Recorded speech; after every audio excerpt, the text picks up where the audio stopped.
Hi hello ನಮಸ್ಕಾರ. Watch Kannada serial ಚಾನಲ್ಗೆ ಸ್ವಾಗತ. ಮೊದಲು ನಮ್ಮ ಚಾನಲ್ನ ಸಬ್ಸ್ಕ್ರೈಬ್ ಮಾಡ್ಕೊಳ್ಳಿ.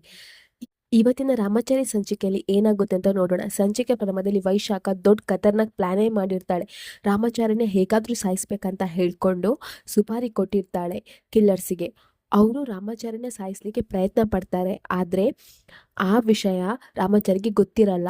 ಅದು ಚಾರುಗೆ ಗೊತ್ತಾಗಿ ಚಾರು ರಾಮಾಚಾರಿನ ಕಾಪಾಡಲಿಕ್ಕೆ ಹಿಂದೆನೆ ಓಡ್ತಾ ಇರ್ತಾಳೆ. ಆದ್ರೆ ಚಾರು ಎಷ್ಟೇ ಅವನನ್ನು ಕರೆದ್ರು ರಾಮಾಚಾರಿಗೆ ಕೇಳಿಸ್ತಾನೆ ಇರಲ್ಲ.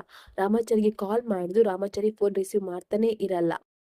ಆದ್ರೆ ವೈಶಾಖನ ನಿಜವಾದ ಪ್ಲಾನ್ ರಾಮಾಚಾರ್ಯನ ಕೊಲ್ಲೋದಾಗಿರೋದಿಲ್ಲ. ರಾಮಾಚಾರ್ಯನ ಕೊಲ್ತೇನೆ ಅಂತ ಹೇಳಿ ಚಾರುಗೆ ಟಾರ್ಚರ್ ಕೊಡೋದಾಗಿರುತ್ತೆ. ಅದನ್ನ ಅವಳು ರುಕ್ಕು ಹತ್ರ ಹೇಳ್ತಾ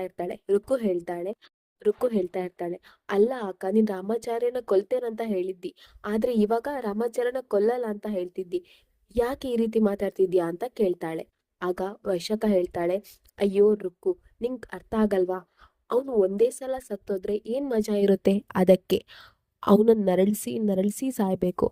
ಅಂದ್ರೆ ಚಾರು ಅವನಿಗೇನಾದ್ರೂ ಅಪಾಯ ಆಗುತ್ತೋ ಅಂತ ಹೇಳ್ಕೊಂಡು ದಿನಾ ಬದುಕ್ತಾ ಇರ್ಬೇಕು. ಅದಕ್ಕೆ ನಾನು ಈ ರೀತಿ ಪ್ಲಾನ್ ಮಾಡಿದ್ದು ಅಂತ ಹೇಳ್ತಾಳೆ. ಆಗ ರುಕ್ಕುಗೆ ತುಂಬಾನೇ ಖುಷಿ ಆಗುತ್ತೆ. ವಾಹವಕ, ನಿನ್ ಐಡಿಯಾ ಅಂದ್ರೆ ಐಡಿಯಾ ಅಂತ ಹೇಳ್ತಾಳೆ. ಇನ್ನು ಈ ಕಡೆ ರಾಮಚರಿಗೆ ಏನೂ ಆಗಿರಲ್ಲ. ಚಾರು ಅಲ್ಲಿ ಓಡಿ ಬಂದು ನಂಗೆ ಏನಾದ್ರೂ ಆಯ್ತಂತ ಅಂದ್ಕೊಂಡಿದ್ದೆ ರಾಮಾಚಾರಿ ಅಂತ ಹೇಳ್ತಾ ಇರ್ತಾಳೆ. ಆಗ ರಾಮಾಚಾರಿ ಹೇಳ್ತಾನೆ, ನಂಗೇನಾಗುತ್ತೆ ಮೇಡಮ್, ನಂಗೆ ಏನೂ ಆಗಲ್ಲ ಅಂತ ಹೇಳ್ತಾ ಇರ್ತಾನೆ. ಇನ್ನು ನೀವು ಸುಮ್ನೆ ಏನೇನೋ ಯೋಚನೆ ಮಾಡ್ಬೇಡಿ ಅಂತ ಹೇಳ್ತಾನೆ. ಇನ್ನು ಚಾರು ಮನೆಗೆ ಬರ್ತಾಳೆ. ಆಗ ಆಗ ವೈಶಾಖ ಹೇಳ್ತಾಳೆ, ಏನ್ ಚಾರು, ರಾಮಾಚಾರಿಗೆ ಏನಾದ್ರೂ ಆಯ್ತಂತ ಅನ್ಕೊಂಡ್ಯಾ ಅಂತ ಹೇಳ್ತಾಳೆ.